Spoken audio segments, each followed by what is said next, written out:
Hello guys, welcome to my channel. दोनों वजहों से कार्तिक बगैर किसी झिझक या शर्म के भावहीन चेहरे के साथ बोला, जिसे सुनकर चार्ली से अब सहा नहीं गया। कोई उसकी बहन के बारे में ऐसे कैसे उसके सामने बातें कर सकता है। वो गुस्से में अपना पैर पटकते हुए वहाँ से बाहर चला गया, जिसे देखकर अक्षत फिर से ठहराके मारकर हंसने लगा।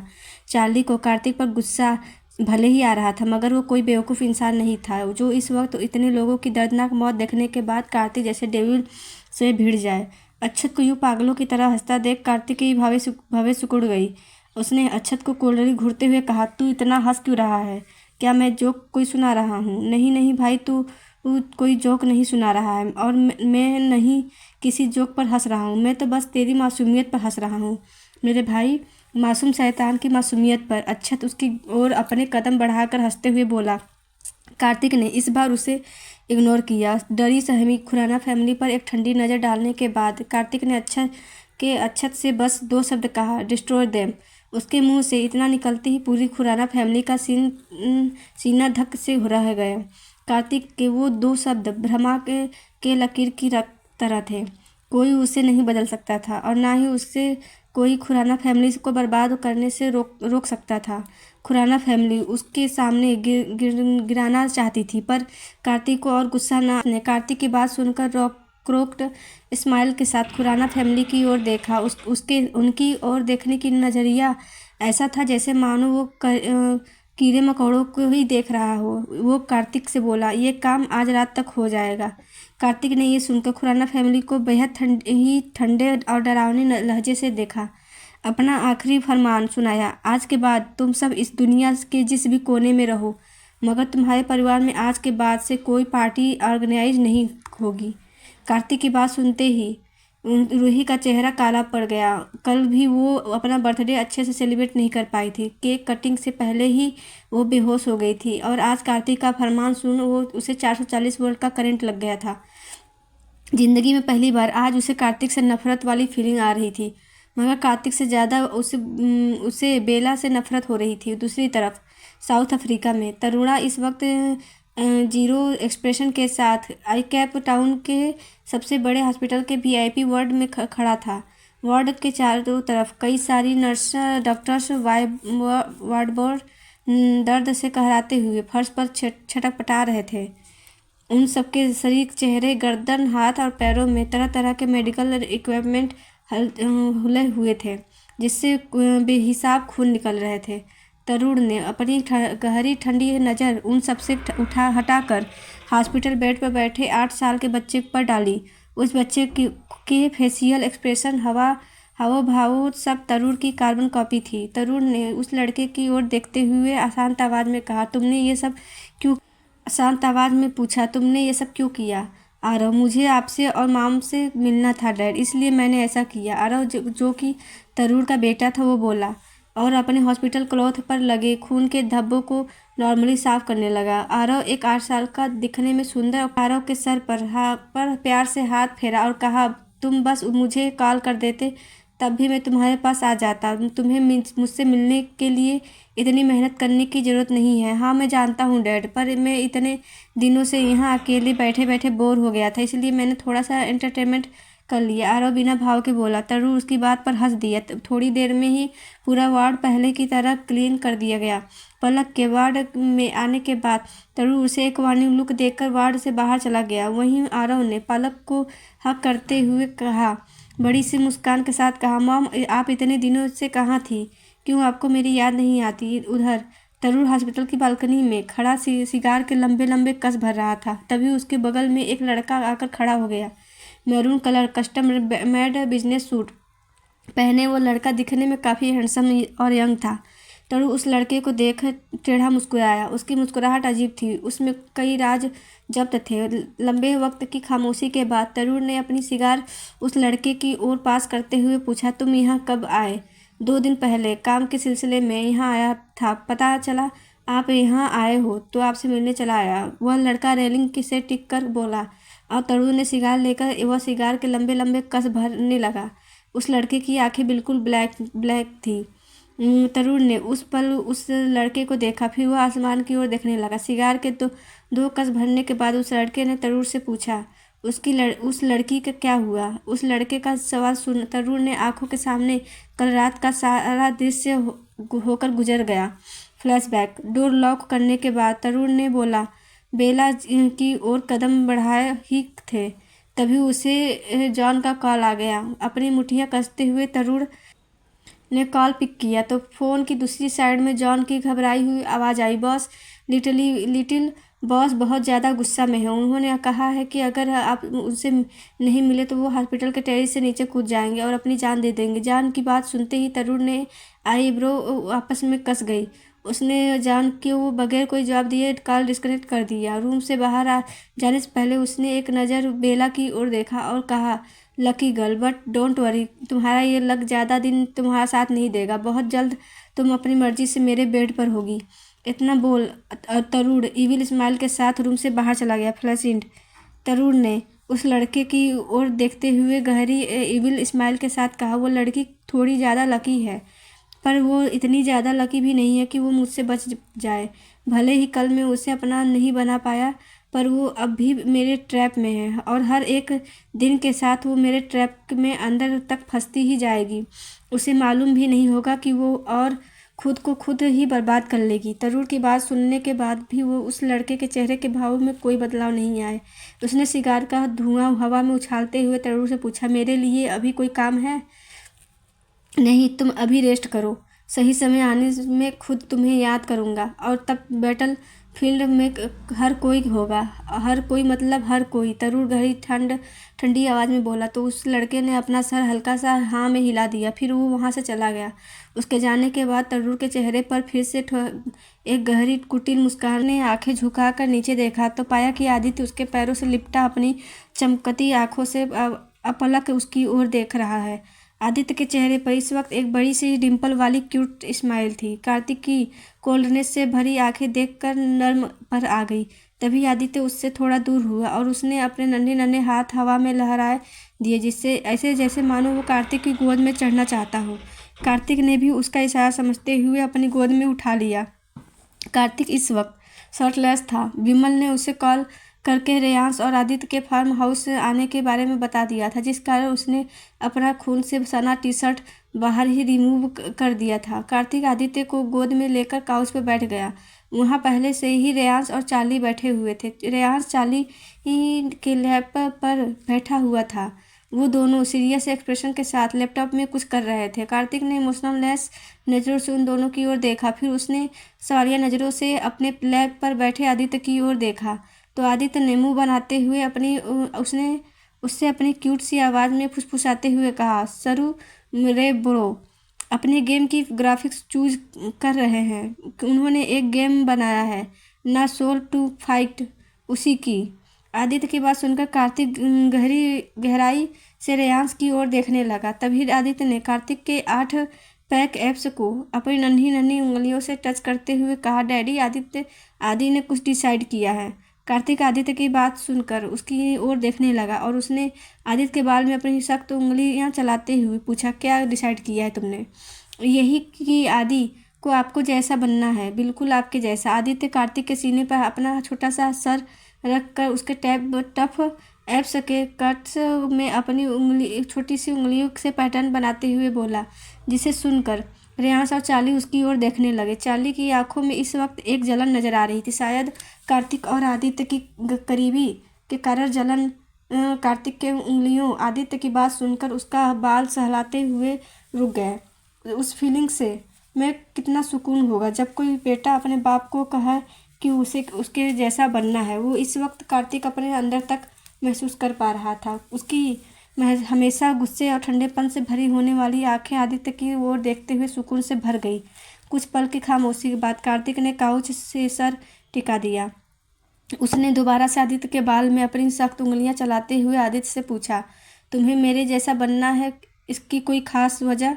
कार्तिक का सवाल सुन आदित्य ने अपने चिन खुजलाते हुए कुछ पल क्यूटली गहन चिंतन मंथन किया। फिर उसने अपनी आंखों में चमक लिए अपनी नन्ही नन्ही उंगलियों पर कार्तिक की वजह गिनवाना शुरू किया। आप बहुत कूल हो डैडी। आदित्य की पहली वजह सुनकर कार्तिक की भवें सिकुड़ गई।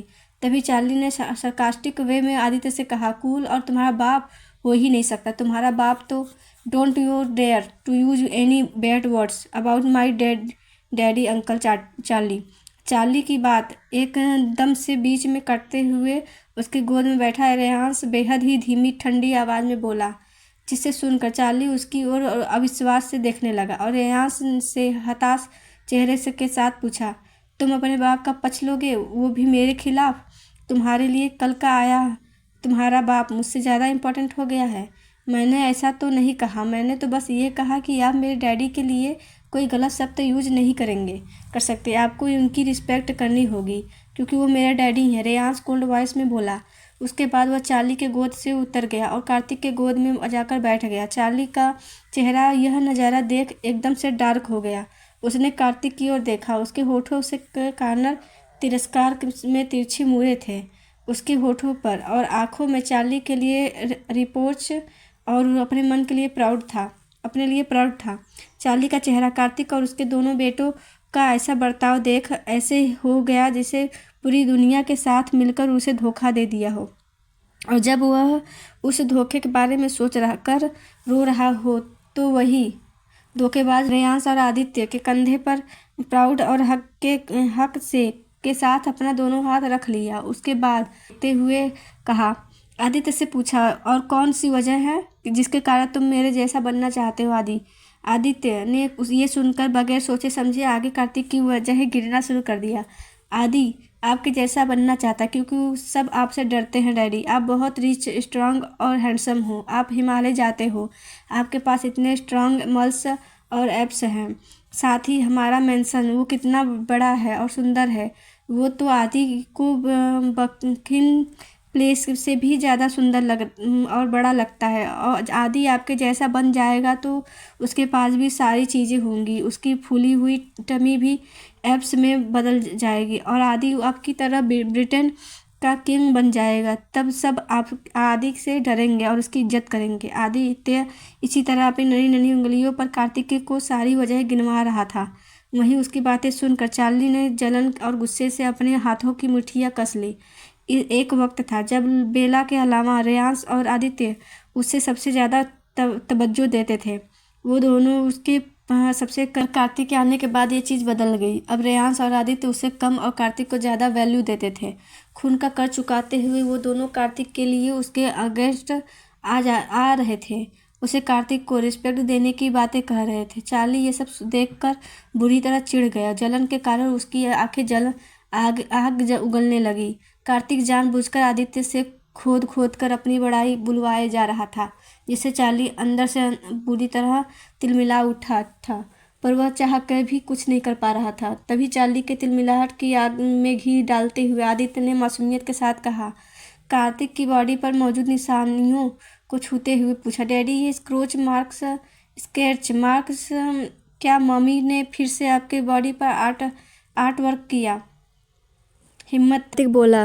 कुछ पल तक तो चार्ली बदले हुए कन्वर्सेशन का टॉपिक और मतलब समझ नहीं आया, पर उसने जैसे ही आदित्य का इशारा देखा वैसे ही उसकी आंखें हैरानी और गुस्से से चौड़ी हो गई। कार्तिक सेमलेस था, ये तो उसे खुराना मेंशन में ही पता चल चुका था, पर वो इस हद तक सेमलेस होगा चार्ली ने ये कभी नहीं सोचा था। वो कार्तिक से गुस्से में दांत पिटपिटाते हुए बोला, आप इतने सेमलेस कैसे हो सकते हैं? वो तो बच्चा है, ना समझ है, पर आप कोई अपने बच्चों को ऐसी बातें कैसे बता सकता है? कितने अजीब आदमी हो आप। जरा सा भी मैनर नाम की चीज़ नहीं आपके अंदर। चार्ली की बातें सुनकर कार्तिक की आंखें डार्क हो गई। जानलेवा और खूंखार एक्सप्रेशन के साथ उसने अपने लेजी होठ अलगाए, मगर उसके कुछ बोलने से पहले ही रेयांश और आदित्य एक साथ गुस्से से भरे लहजे में चार्ली से बोल पड़े, फर्स्ट ऑफ ऑल हम नासमझ नहीं हैं, भले ही हम छोटे हैं पर हमसे आपसे ज़्यादा समझ है। दूसरी बात, वो हमारे डैडी हैं, वो हमसे कैसे भी बातें करें, आपको उससे मतलब नहीं। और आप होते कौन हैं हमारे डैडी के मैनर्स पर सवाल उठाने वाले? आपको किसने हक दिया हम और हमारे डैड के बीच बोलने का? चार्ली उन दोनों भाइयों की बात सुनकर और उनका बिहेवियर देखकर स्पीचलेस और नंब हो गया। वो दोनों भाई कार्तिक के लिए ठीक ऐसे स्टैंड ले रहे थे जैसे वो बेला के लिए लेते हैं। वो कार्तिक को लेकर कि ठीक वैसे ही पॉजिटिव और प्रोटेक्टिव थे जैसे वो बेला के लिए रहते हैं। चार्ली को ये सब देखकर काफ़ी मिक्स्ड फीलिंग्स आने लगी। उसे ये चीज़ एक तरीके से अच्छा भी लग रहा था और बुरा भी। साथ ही उसे भी लग रहा था कि कार्तिक ने रेयांश और आदित्य पर कोई टोना टोटका कर दिया है। वहीं कार्तिक के चेहरे पर इस वक्त स्टेसिफिकेशन और डीप सुकून था। वो सेटिस्फाई था इस बात से कि उसके बेटे उसके लिए स्टैंड ले रहे हैं, वो भी उन लोगों के खिलाफ जो बचपन से उनके साथ थे, जिनके वो शायद उससे भी ज़्यादा करीब थे। चार्ली रेयांश आदित्य को कुछ एक्सप्लेन कर पाता उससे पहले ही उसके फ़ोन पर किसी का कॉल आ गया। कॉल सुनने के बाद चार्ली के फेशियल एक्सप्रेशन बदल गए। उसने एक नज़र कार्तिक को देखा, फिर वह बगैर कुछ कहे वहाँ से चला गया। उसके जाने के बाद कार्तिक ने रेयांश और आदित्य से पूछा, तुम दोनों ने ब्रेकफास्ट किया? हाँ, हमने मेंशन में ही ब्रेकफास्ट कर लिया था, रेयांश ने कोल्ड वॉइस में जवाब दिया।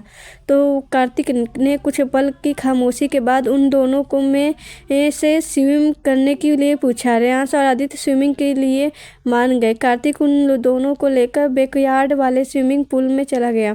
लंबे वक्त तक स्विम करने के बाद वो तीनों बाप बेटे मास्टर बेडरूम में आ गए। बेला अभी सो रही थी, जिसे देखकर वो तीनों क्लोज्ड रूम में चले गए। आदित्य को कपड़े पहनाने के बाद कार्तिक रेयांश को कपड़े पहना रहा था। रेयांश उसके कंधे पर का सहारा लिए चुपचाप अब कपड़े पहन रहा था। कार्तिक अभी सिर्फ टॉवेल में ही था। वहीं आदित्य ड्रेसिंग टेबल पर बैठा क्यूटली और झुलाते हुए चॉकलेट खाए जा रहा था। कार्तिक रेयांश की शर्ट के बटन लगा था। तभी रेयांश ने उससे पूछा, डैडी हमारी स्कूलिंग कब से शुरू होने वाली है?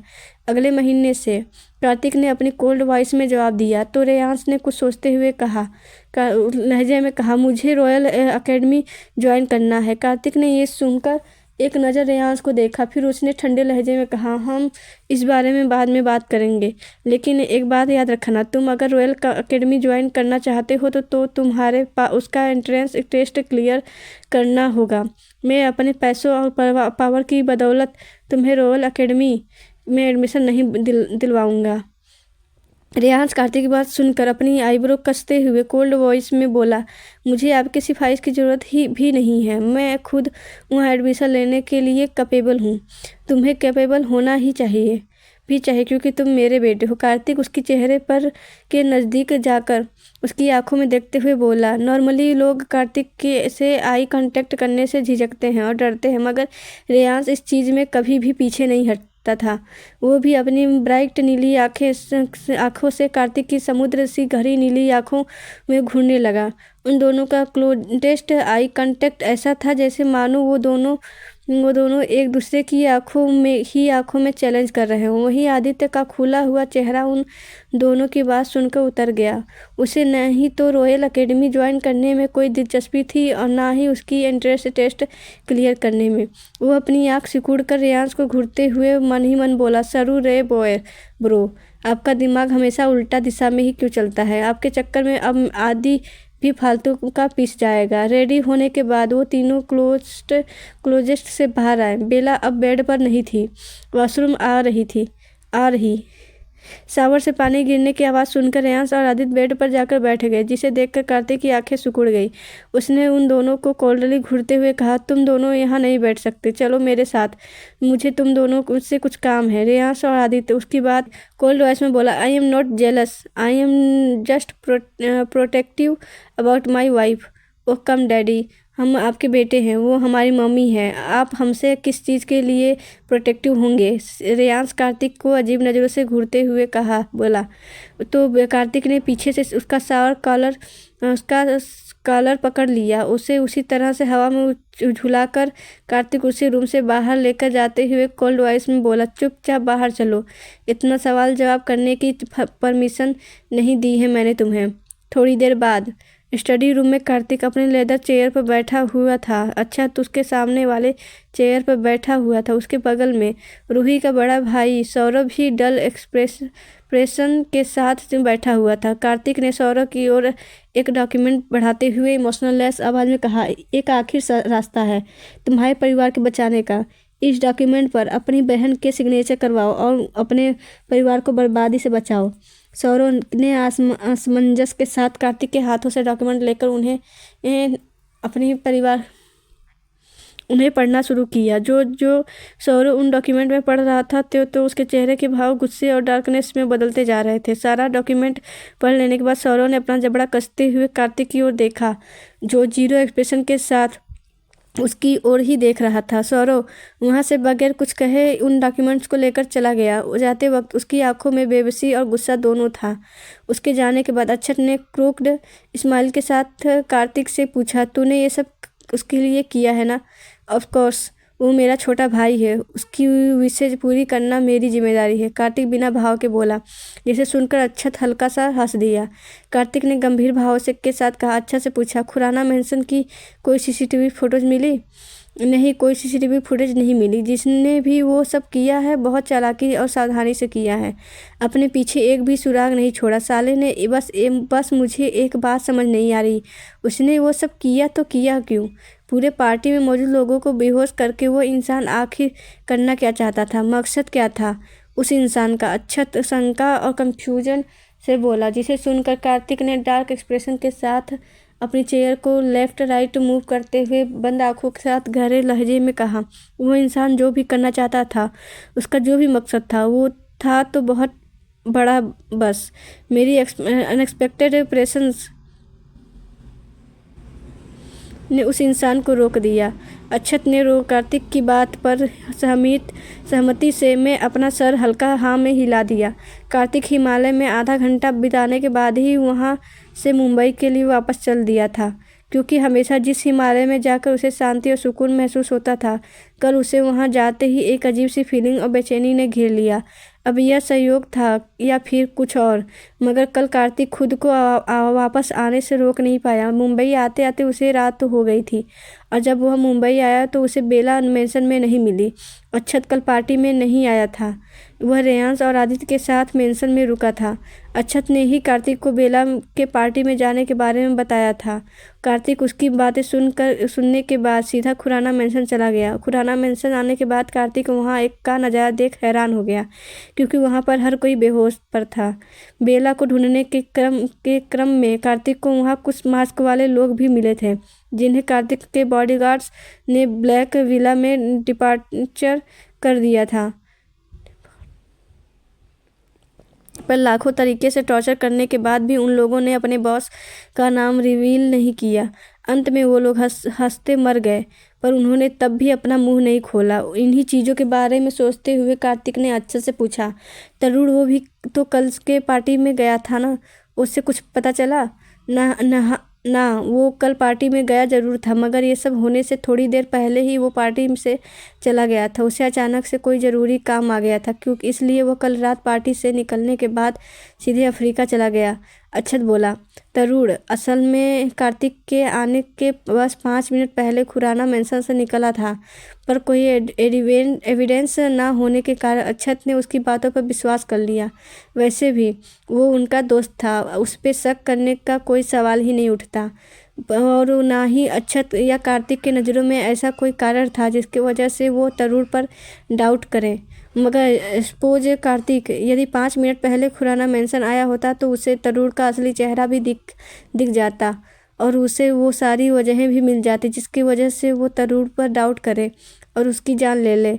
अक्षत को इन्वेस्टिगेशन कंटिन्यू रखने को बोलकर कार्तिक स्टडी रूम से निकलकर अपने रूम में वापस आया। उसके रूम में एंटर करते ही उसने देखा कि बेला जल्दीबाजी में वाशरूम से बाहर आ रही है। बेला बाथरूम में ही थी वो काफ़ी डरी हुई दिख रही थी। कार्तिक को देखते ही बेला एकदम से आकर उससे गले लग गई। उसने कार्तिक से के कमर के इर्द गिर्द कस के अपना दोनों हाथ लपेट लिया और कार्तिक के शर्ट को उसके अपनी मुट्ठियों में भर लिया। कार्तिक के सीने से लगते हुए बेला घबराई हुई आवाज़ में बोली, वो वॉशरूम के अंदर कोई है। कार्तिक में शावर ले रही थी और वो मेरे पीछे खड़े होकर मुझे देख रहा था। मुझे पहले लगा वो तुम हो, पर वो तुम नहीं थे, वो कोई और था। कार्तिक ने बेला को आज से पहले इतना ज़्यादा घबराया हुआ कभी नहीं देखा था, पर ऊपर से उसकी बातें सुनकर उसका चेहरा काली अंधेरी डरावनी रात की तरह डार्क हो गया। उसने बेला को खुद से दूर कर वॉशरूम की ओर जाकर देखना चाहा, मगर बेला उसे छोड़ने को तैयार नहीं थी। उल्टा वो उसे कस के हग करते हुए बेचैन आवाज़ में बोली, I love you Kartik, please don't leave me.